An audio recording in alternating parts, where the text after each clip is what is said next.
Welcome to Speech Scope, a MedBridge podcast where we conquer challenging topics for the medical SLP.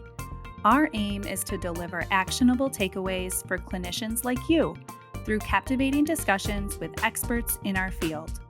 To receive continuing education credit for this episode and access bonus resources, make sure to check out medbridge.com. Hello, I'm your host, Sarah Baar, a clinical SLP in Michigan with over 15 years of experience. I specialize in adult neurogenic disorders and the life participation approach. Today, I'm excited to be joined by Dr. Tim Stockdale, a specialist in the area of critical thinking and advanced practices in dysphagia. Tim is a clinician, podcast host, professor of speech-language pathology, and owns a continuing education organization. We'll be diving into a conversation about how clinical SLPs can think more broadly about decisions in dysphagia management, including recent research and actionable takeaways you can implement right away. Welcome, Tim. Great to have you here today. Can you get us started by sharing a little bit more about yourself? Yeah, it's good to be here. Thanks for inviting me on. It's always interesting to be on the other side of a podcast. But so I live in Utah. I moved out here after a little while after completing grad school in South Florida to work at Rocky Mountain University of Health Professions. I have practiced clinically all throughout my endeavors. As far as when I'm doing clinical supervision or teaching, I try to keep my hands wet with real life clinical scenarios, so I feel relevant, at least in the classroom. So right now, I'm doing some adjunct teaching. I'm doing some clinical work in an inpatient setting, in an outpatient setting, and working on some continuing education stuff. Fantastic. I'd love to hear about how you got interested in really diving deeper in the topic of dysphagia, maybe where you started and how that passion evolved over time. Yeah, that's a really good question. And I mean, it doesn't have any one answer. I can talk about this in like a cliche fairy tale type thing that like, oh, I was trying to figure out what I wanted to do. And yes, that was it. I got a bajillion hobbies, a bajillion things I'm interested in. And like, which one can I stick with for the rest of my career? And so I was in speech pathology, a speech pathology undergrad.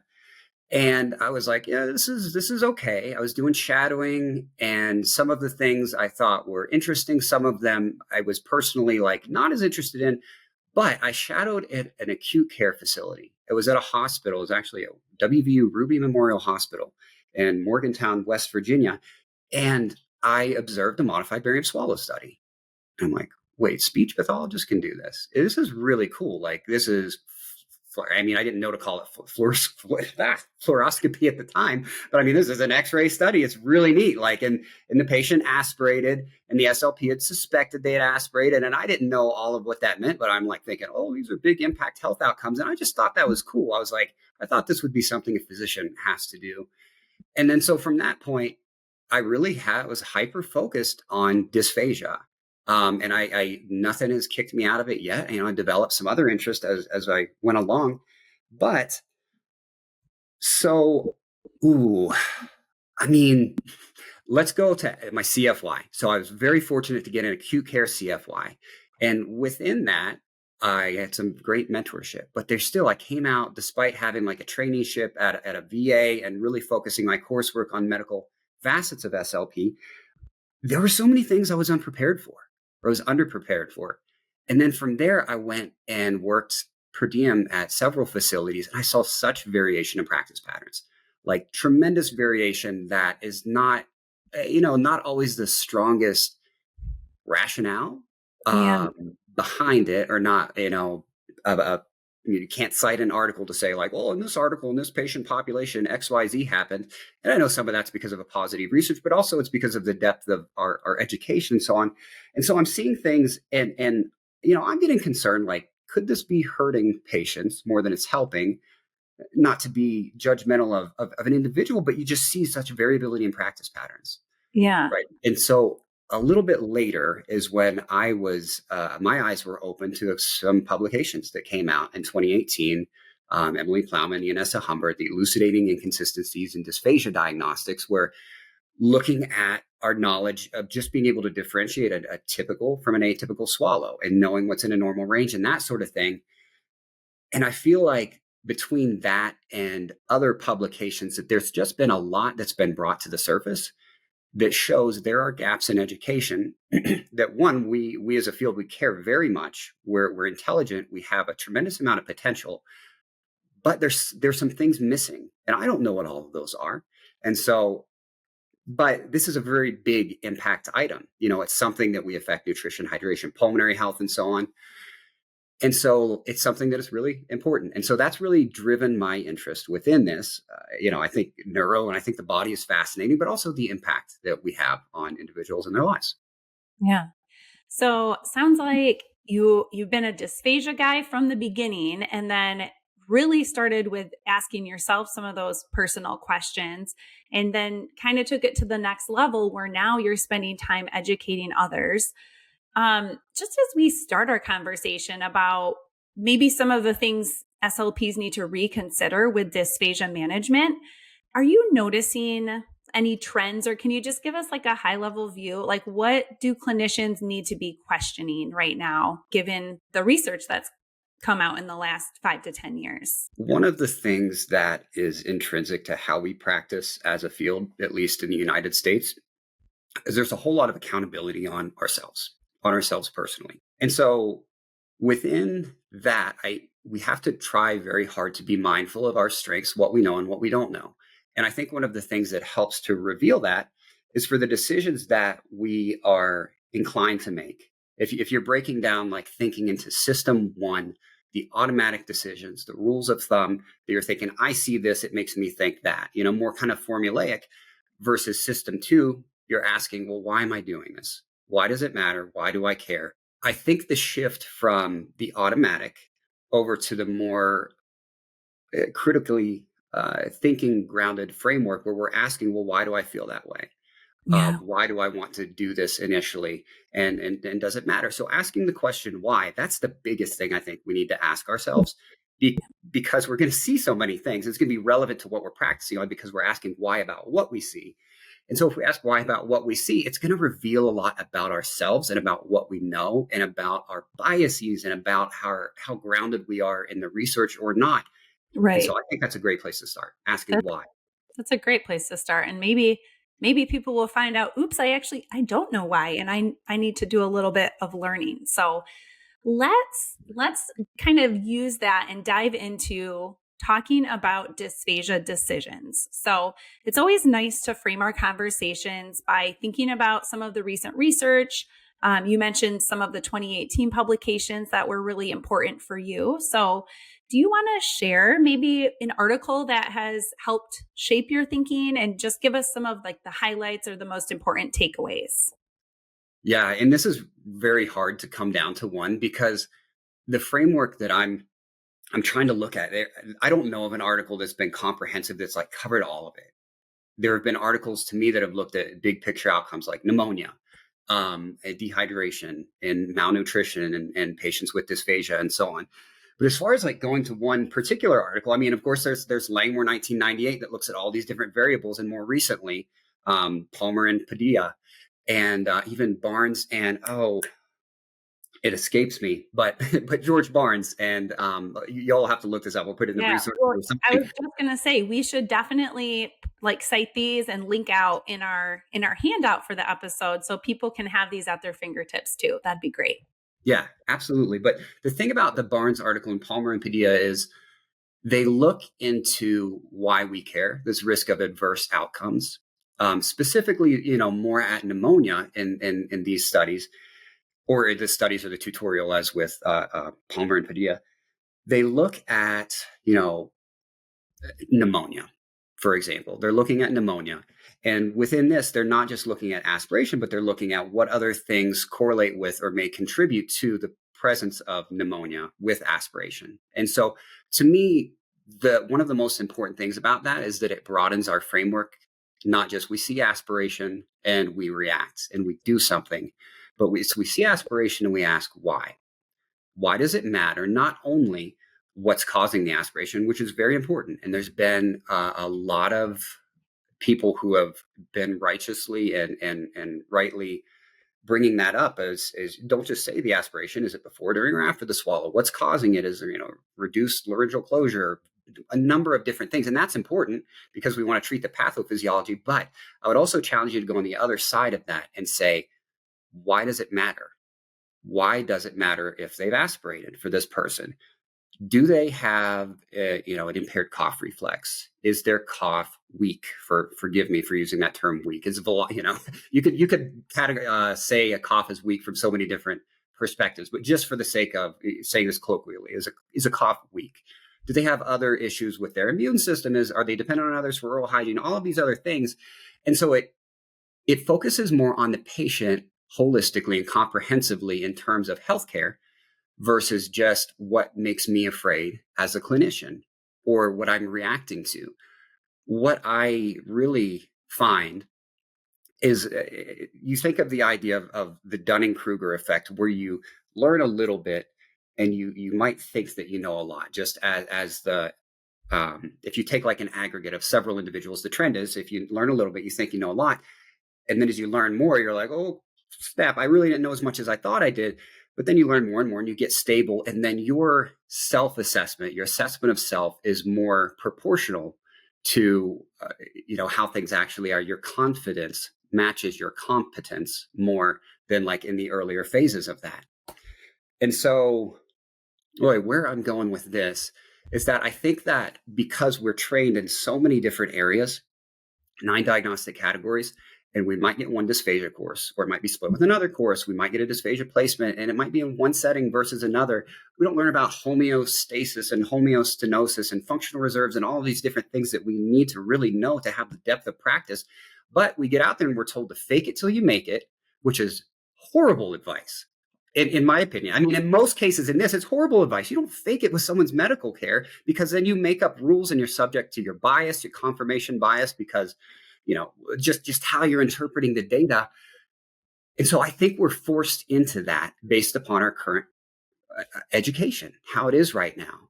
And so that's, it's just something that's very unfortunate, but it's just how things are right now, at least in how I perceive it.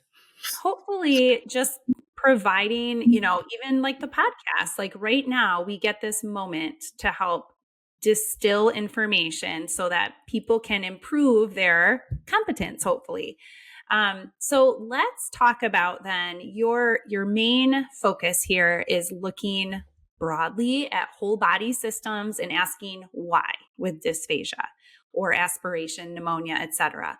So let's break that down and see how we could apply that into the clinic, because I also don't like, putting a lot of like shame or blame on SLPs who just haven't had the experience or the best grad school, so it's like, what can those people do right now, even if they're at a suboptimal place with their learning? So let's just talk about the assessment.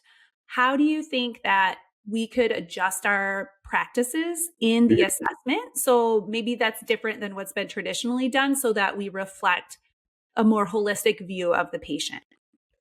Yeah, that's really good. And there's a lot to be said there. And I just briefly wanted to touch on something that you said, that this is, the idea of when we talk about something that has problems, if we're not careful, it can come across as criticism. But I also want to be very clear within this, at least from my perspective, that it really is not criticism of clinicians or anybody in particular. What it is I'm just trying to objectively look at a system. And a lot of it's through my own perspective and my own experience, my own inadequacies, to look at that and just say, this is what it is versus like what it should be. And then trying to find those gaps to bridge that overall. So, we're put in this situation largely because of how our education is right now. That's a big part of it. So it's not, don't mean to rag on any clinicians or anything like that. But as far as what we're looking at in assessment, so if we're very fortunate, we're taught to look for pathophysiology of the swallow. What's causing the aspiration? Is there a threat to safety? Is there a threat to efficiency of the swallow. And so understanding why those things are important. Why is safety important? And to me, I anchor that with asphyxiation. You could asphyxiate and not be able to breathe. So that's going to impact ventilation. And that's a pulmonary function type thing, of course. And pneumonia is one of the bigger ones. So there's that from a safety perspective. You could probably argue a few other things. But then from the efficiency perspective, if you see efficiency or inefficiency, why are you concerned about that? And the ones that I look to hydration status. Hydration is a big comorbidity that comes with dysphagia and malnutrition. I mean, why do you eat? So if you're talking about the idea of a function, and we're trying to look at whether somebody's swallow is functional or not, the function of eating and drinking, and I'm not going to be exhaustive, but it's, for nutrition, hydration, it's for pleasure, socialization, all these other things. And so is it achieving that without adverse consequence? And that gets a little bit ambiguous to define. What's an adverse consequence? Because some patients might not care if they're coughing, every couple of minutes, every time they take a drink at a meal. But some patients might be very concerned about that. So it really also comes down to exalting the patient and their values and collaborating with them to see what's important. So things that I think we should be measuring more is we should not only be looking at aspiration and not only at pathophysiology, but we need to be looking at other things that are thought to have a causal relationship, at least, a correlation. But as far as a causal relationship, go back to the three pillars: oral hygiene, your immune system status. But those are fantastic. I don't see them as comprehensive, but they're great. If you can just anchor in those things, you're going to do so much more good, I think, than you would otherwise. But looking at things like if you're doing a modified barium swallow study and the patient aspirates, how do you respond to it? Right? Do you panic, and does your facial expression show that something's changed? Do you stop the study? What if the radiologist wants to stop the study? Do you fight it? And for me, and other people might have a better way, I wait. I mean, unless it's something that's going to, really hurt them in the moment, I wait.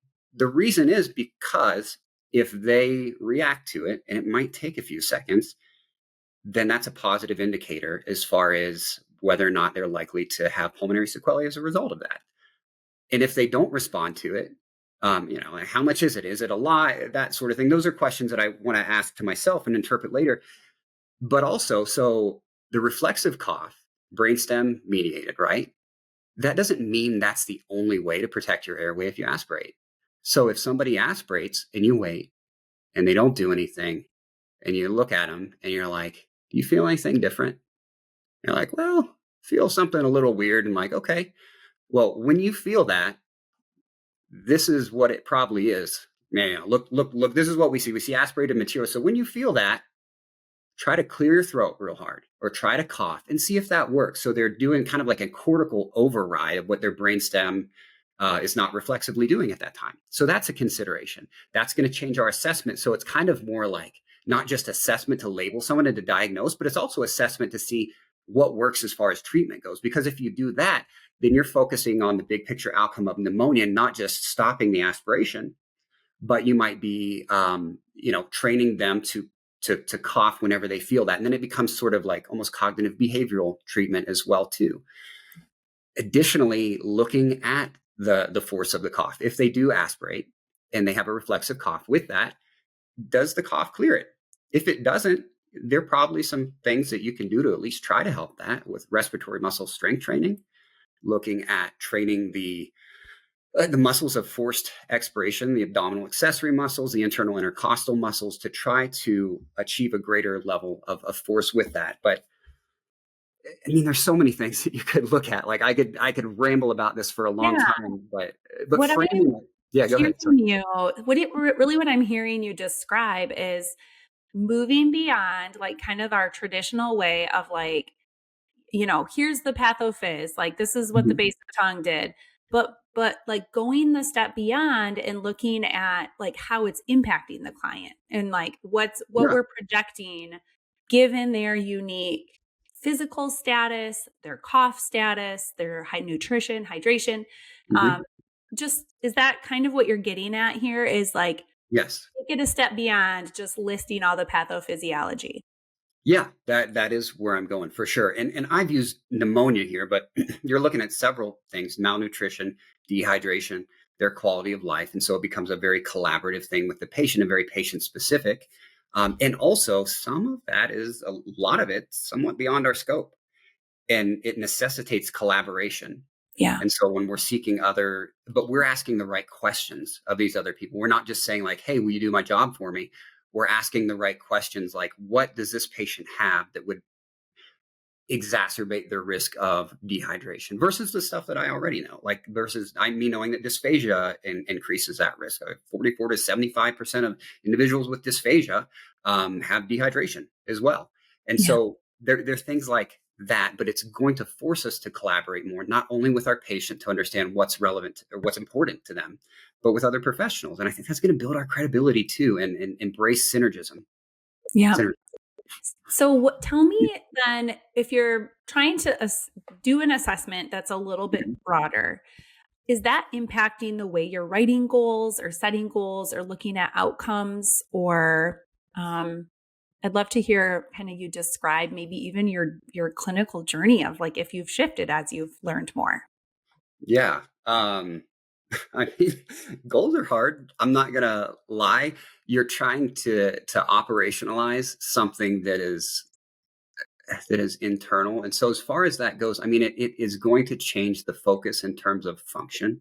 To me, I don't want it to be arbitrary. The patient won't aspirate, or the patient won't, won't cough. I don't know, whatever you would have before, but understanding the why of what you're doing and how are you going to get there. So, for a short term goal, if you're working on respiratory muscle strength training, so maybe you do a baseline video swallow study, and the patient aspirates, they cough, they can't clear it, and you try some different things, and maybe you're in your treatment, you're simultaneously working on the pathophysiology of the swallow and from a rehabilitative approach. Maybe you're doing something else from a compensatory perspective, and then maybe you're also working with cough, right? And so if you're, say, writing a goal for cough in particular, so maybe it's, patient will do 5 sets of 5 reps at 80% of their maximum expiratory pressure, et cetera, et cetera, et cetera. So that's what they're doing. And the why is to increase the, ability of the reflexive cough to clear aspirated materials. And so you could go along and you could measure like, oh yeah, their MEPs are getting higher. Their maximal expiratory pressures are getting higher. Or you could measure their cough flow to see if that gets higher. But ultimately, it's going to be like you'd want to see it on fluoro again to see if it's having a functional outcome in that regard, because you don't want to assume that you're working on expiratory muscle strength training, that even for that person, it's going to naturally translate to cough. Yeah. But that may be the best mechanism that I know how at the time. So the goals are not only, they're going to relate to function, Yeah. and they're going to be the how, but they're also going to be the why, which Love it. not necessarily anything, maybe just recalibrating the why. Yeah, that's right in the way that I do a lot of work in aphasia. And so that's like, Mhm. it's the difference between like, hey, why don't you like name 20 random words, or like kind of comparing that to like, hey, Yeah. why don't you do this like random, MEP task? Like you don't really want to just measure that. You want to measure the context that it affects. So for aphasia, it's like, are you naming better in conversation? In swallowing, it's Mhm. like, did that actually work to help your swallow or uh, your cough effectiveness? So Yeah. that makes And a lot of sense to me. And I mean, even going broader with that, this is where you get into more of a multidisciplinary approach, is you are hypothesizing based upon different things that we know that the aspiration may be a problem because of pneumonia, or that the impaired cough, or weak cough, forgive me for using that term, is an issue because of the risk of pneumonia. And so you might treat those things, but then what happens if you see nothing's changing as far as medical outcomes, patients getting pneumonia just as frequently? I mean, that's a bigger thing. And of course, that extends well beyond us into the the multidisciplinary medical team. But yeah, it's a progression, and Yeah. it's about becoming better, right? Awesome. Okay, so I have to ask because I am a humongous proponent of using patient reported outcome measures with adults. That's something that um, personally has affected the way that I talk to patients and think about patients and set my goals. So, do you ever use those like self-reported outcomes or patient-reported outcomes in your specialization of dysphagia? I think it's very important too. To me, there are pros and cons, but I think it's something that we should be including. If I'm kind of looking at these in my mind, I have them as 4 to 5 anchors: nutrition, hydration, quality of life, and so we'll come right back to that. And then pulmonary issues, which I used to think of as asphyxiation, and then like any other pulmonary sequelae that was more longer term. But now I kind of just look at it as any insult to the lungs that's going to affect ventilation or respiration.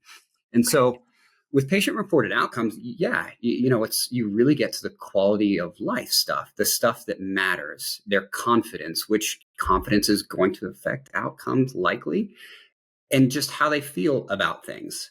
It's not going over to necessarily 100% consumerism where you're just doing what the patient wants, but you're facilitating what's valuable to the patient, and you're balancing that with this just intrinsically prescriptive paternalistic perspective where I'm saying like, you got to do this and this is why, and scaring them that they're going to get pneumonia for whatever reason.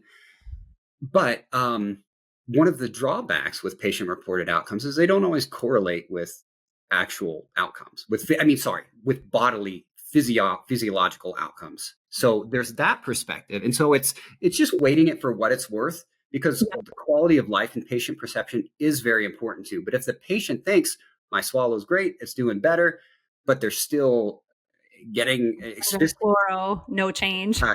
Well, even beyond that, they're still like malnourished and dehydrated and getting sick because they don't, they're not supporting their reserves and so on, then that's another issue. So it's not something just in isolation to consider, but it's extremely important.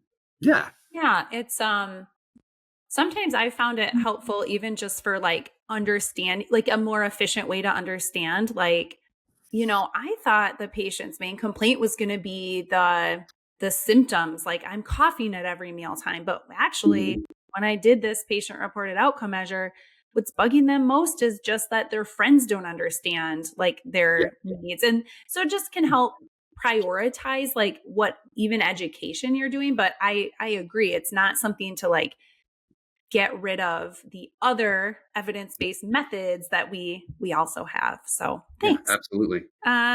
Okay. So just when we're thinking about the actual therapy moments, intervention, the whole management of a case with dysphagia, are there any other kind of words of wisdom you want to impart on the moments or the methods that we might be changing if we have a more broadened perspective? That is a great question. I mean, I've talked about cough some, and I think that that's one that's going to be important as we're considering that as a protective mechanism against invasion into the lungs and whatnot. But also things like emphasizing oral hygiene. In acute care, that is, I mean, every patient, I feel kind of bad about it because I don't want them to think that I'm like, you're doing a bad job, your mouth is gross, because it's something we're self-conscious about. But I'm like, I tell everybody this: keep your mouth clean, brush it, break down the biofilm. And if they're, more dependent upon nurses or others for that, the education component, like that's really going to come out. I think the education is huge because it allows them to, self-advocate, but them to understand what they can do to make changes to their health and not just seeing me as some pretend superhero who's going to come in and fix them. Yeah. And so, using their resources, what they have available, that's really a big change, is identifying their resources, whether it's their memory and cognition that they can remember to do oral hygiene, or they can set a reminder on their iPhone, or a number of other things. What are their resources, and capitalize on those. Yeah. And when I think back to, I did acute care about 15 years ago. And so we always had that token phrase in there about oral hygiene, but I don't think we took it that next step, right? Like, it's like, hey, boop, I said the word oral hygiene, like, okay, check, I'm done. But really, it's like the research has shown how important that is to minimize risk, right? So you're saying it's our role, it's within our scope to do that next step and figure out like what support does someone need to actually do the oral hygiene that we're telling them they need to do, and kind of build that in. Is that kind of how you're explaining it? I believe so. And I think what it's also doing is it's using some of our other areas of expertise. So we're not working so much in a mental silo as far as like, oh, cognition separate from dysphagia. We know that cognition can affect dysphagia outcomes. And me knowing that a patient can at least use a compensatory strategy to remember to brush their teeth, or they can follow directions to, brush their tongue and their cheeks too, that sort of thing to reduce oral bacteria, then that's going to be important, and it's going to affect outcomes related to dysphagia. So I think it's really using our strengths as clinicians. So I believe it's within our scope. I certainly wouldn't want to tell, step on a dentist's toes or a dental hygienist's toes to say things that I don't know, but I think we've got to be a little bit flexible, but also, humble in the boundaries of what we do and don't know. Okay, so talking maximum impact, what would be your top 3 actionable takeaways for the clinicians listening to put into practice? So, in other words, like manageable steps, things that they could do to do a little bit better care with dysphagia management. Very good question. Oh, one of the major takeaways, and I feel like I'm beating a dead horse, and just I want to emphasize this over and over again, that I think it's essential to think more broadly and ask, why should I care, or why should the patient care about whatever swallow pathophysiology we're observing, whatever aberrant bolus flow characteristic that we're seeing, to ask the question why. And that a lot of times is going to be predicated upon the patient's values. And so that's, they may be aspirating and they may get pneumonia occasionally, or they may even asphyxiate occasionally. But if that's something they're just like, my life is food, I'm a chef, or, that's whatever it is that's important to them, like that is going to help to calibrate my focus within what we do. So understanding why we're concerned about what it is that we see. I think another thing is to become a lot more familiar with factors that contribute to malnutrition, dehydration, pulmonary sequelae, and reduced quality of life in patients with dysphagia. And this is going to involve collaboration with our other medical disciplines, and it's going to involve collaboration with patients. It's going to mean, more reading and looking for things outside of just dysphagia to see what other things, exacerbate things like malnutrition or things that correlate with them. And lastly, exemplifying the patient's decision-making capabilities and not coming in like we're the hero, understanding what it is they value, what's important to them, and not assuming that what they care about is what I care about. So I think the shift in providing them with options, saying this, this is what I see. This is personally, why I'm concerned as far as medical outcomes go. This is what we could do. It may help you in this area. It may carry these drawbacks, and then providing an alternative and positive potential positive outcomes and potential negative outcomes and that sort of thing, and let them make the decision, but help them to understand, like, this could impact your quality of life in this way, this could impact your health in that way, so that they are better equipped to make the decision for themselves versus me saying, like, well, this is what you need to do. Because I don't think that's the way that medicine should work. It assumes that all values are equal, and they aren't. Yeah. Okay. That's awesome. Those are some high standards there, which are excellent. And I'd love to try to apply it and put it maybe in like a hypothetical scenario, like a case example. So do you have one where you could show us how this might work? Yeah, it's kind of hard to to just go in and pick one. There's one that every initial dysphagia class that I teach, I want to go over this case. I call it the case of Miss R. This was at a hospital I was working at in Tampa, Florida. And there was a lady, she was elderly, she was dehydrated. She didn't speak the primary language either. And so it was harder for her to self-advocate. She was confused, just many, many different things going on. And so there was a concern that she may be aspirating, or that she may be getting sick because she's aspirating. And so I, as a PRN, in a PRN position as an SLP at this time, came in. And so I'm seeing this case from an outside perspective and realizing there are probably things that I don't know that the initial SLP saw. But I go back and I review the fluoro, and there's no aspiration, period. But somehow this lady had ended up on honey thick liquids in a puree diet. And so we can talk about that from the perspective of what is that probably going to do to somebody. And there's research out there to show that like people on thickened liquids, if they don't receive enteral or parenteral hydration, that all of these, at least in this cohort of 25, were dehydrated without that supplemental hydration. But also, so like physiologically look at what it does that, but also if the patient doesn't understand and have a choice in that, because typically people don't like eating baby food. I mean, I'm sorry to throw it out there like that, but when you think it that way, a lot of time that's what people look at. They say, this is baby food. I don't want to eat this. So the choice was kind of seemed to have been taken away, but also the consideration of the impact on other health issues. So the intervention, what we're doing to try to help, is it actually causing harm to the individual? And I think there's a lot of data that would show that it does. And so within this documentation, there was this kind of nebulous phrase, at risk, used. And that's a scary phrase because a physician reads that and they're like, well, this person knows dysphagia and they said at risk, and I don't want to hurt them, this patient. So they follow suit. And so within that case, I think let's pretend they did aspirate. Let's pretend that they did aspirate. That would be then looking at other things like, well, is this been a chronic thing? Did they have an acute stroke that maybe is going to cause a new dysphagia? Or is it likely that nothing has changed in the last 6 months? And if nothing has changed, what is their admitting chest x-ray say? Are there indications of opacities that could potentially be infiltrates, that sort of thing, and collaborating with a physician? We're not diagnosing pneumonia, but those types of things. Or if it maybe is something new, like a new stroke, or maybe they're really acutely ill and this is an older individual. And so we know that over time, your functional reserves, your ability to maintain homeostasis with these reserves, so balance your internal temperature and all of these things internally with the changes outside of you, your ability to maintain homeostasis declines because your functional reserves decline. And so if this individual is acutely ill, their reserves might be tapped out.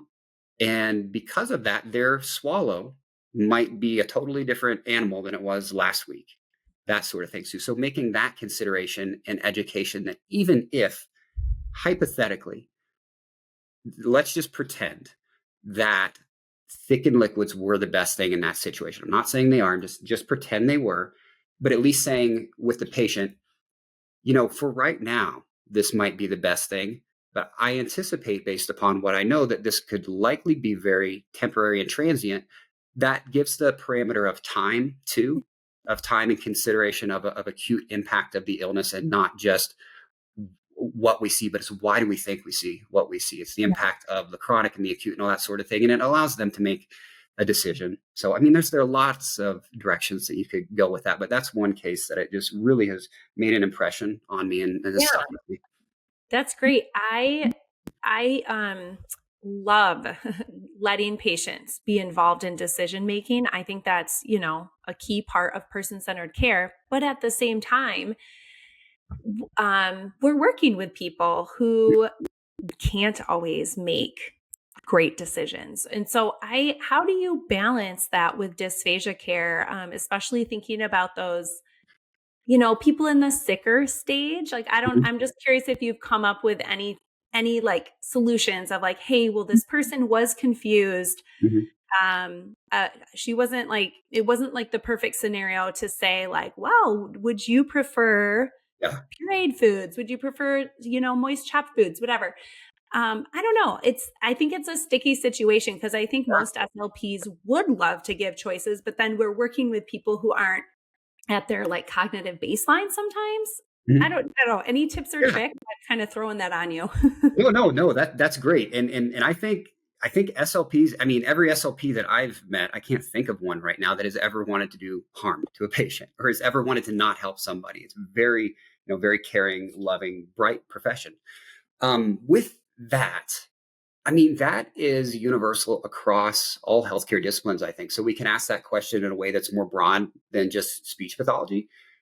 We still have to anchor ourselves in medical ethics, autonomy, self-determination, and those types of things too. But the consideration of what if this patient can't make a decision? What if they can't communicate for whatever reason? Maybe they have a concomitant global aphasia, or they're confused because they have a urinary tract infection. Who knows what it could be? And so hopefully they have a living will, or hopefully they have a medical POA or family that they trust a lot. And those are individuals that, if we have permission and the right to speak with, that I think we should be collaborating with. Because I mean, they may not know this person exactly what they want in that circumstance, but they're probably going to know a lot better than I do, because they've known the person for a long time. And especially if they have the legal authority. I mean, not especially, but if they have the legal authority to do that, be looking at things like that too. So family members, in as much as is permissible, is a strong consideration with me. Maybe in absence of that, I think people will come to different conclusions, but I might look at it like, if this was by someone I cared deep. I mean, it is somebody that I care for, of course, but if it's somebody in my family that I care about, or trying to empathize and put myself in their perspective, in their shoes, then I'm probably going to ultimately be looking at I was going to say ultimately looking at health outcomes, but it just becomes so nuanced, it becomes so tricky. I want to do what's best, what I think is best. And I want to acknowledge that I don't always know what's best. And so if I can get that information from the patient or from family, as far as preference and values, then that's golden. That's great. But if I can't, then it gets a lot more tricky. Honestly, I think you're giving listeners gold here, because here you are, Dr. Tim Stockdale, and you're saying it's nuanced. It's tricky. I don't always know the exact answer, but I'm trying my best, and I'm working with the patient and the family. And I think that's great for us more experienced SLPs to let, like, the younger SLPs know, is you actually don't reach the level that you always know, but you're always in pursuit of trying to do the best for the patient. Yes, I totally, what you said about you never really reach where you're trying to get. I mean, because that's going to change. That measurement's going to change, but it's a mindset of progress and continually trying to become better, not a goal that I'm going to reach this mountain of self-actualization and everything's going to be great and I'm going to be a guru, because that's not going to happen. We're always going to have areas to improve. And so I think being very real with yourself and your self-assessment, being humble and modeling that humility and vulnerability for other individuals, so that they don't fall into the trap of thinking they need to fake it till they make it. 'Cause I don't want my cardiologist faking it. Why would somebody want me as a speech pathologist working with patients with aerodigestive disorders to fake it? I mean, it's not okay. So it's a mentality, and I really appreciate you bringing that up. Just the vulnerability and seeing this as a continual day-by-day thing of becoming better, admitting mistakes, learning, unlearning, all that stuff. Thank you. So to wrap things up, I'm going to give you a minute just to share any final words of wisdom or inspiration that you want to leave with the audience today. Continue to ask why. Be inquisitive. I mean, you have constraints in productivity. You have all these parameters that are going to restrict what you can do. I'm not so naive to think that we live in a perfect world where we can always do what's best. I think that can be dangerous to sit in the ivory tower and forget what it's like to be a clinician if you're not, still practicing. So the idea of asking why, so not just as far as dysphagia, what is causing what you see or what might be causing what you see, but why does it matter? But continually asking questions, because that forces you to know yourself better, and it enforces you to continually learn, and it enforces you to improve.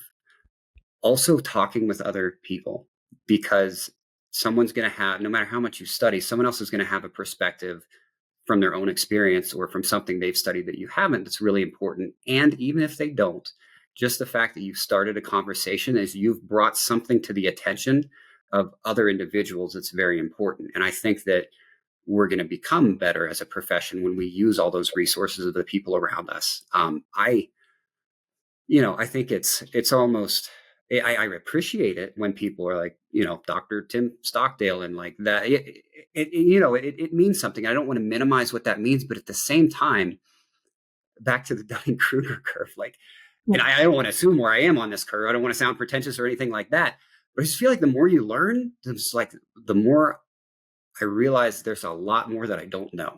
That type of thing. So you've got to see it as this marathon that you're running continually throughout your career, but also not let that discourage you too, because you're gonna do a lot of good and you're gonna help a lot of people, and hopefully you take some satisfaction from that. Yeah. Well, thank you so much, Tim. Thank you for sharing your perspective and your humility and like willingness to learn. I think is something that all the listeners can appreciate. So thank you for the clinical takeaways related to thinking broadly about dysphagia management. Yeah, you're welcome. Thanks for giving this opportunity, and for being willing to chat with me. Thank you for tuning in to this episode of Speech Scope by MedBridge. Please be sure to subscribe and listen to more of our episodes on Spotify or on your favorite podcast platform and at medbridge.com. If you're listening outside of the MedBridge catalog and would like to access the bonus resources and receive continuing education credit, simply log into your MedBridge account and search for this episode to find the accreditation details. Speech Scope also listens to you. If there's a particular clinician that you'd like to hear from, or if you have a clinical question or challenge that you'd like to see addressed on this podcast, please let us know by leaving a comment on our Instagram posts or by emailing podcasts@medbridge.com.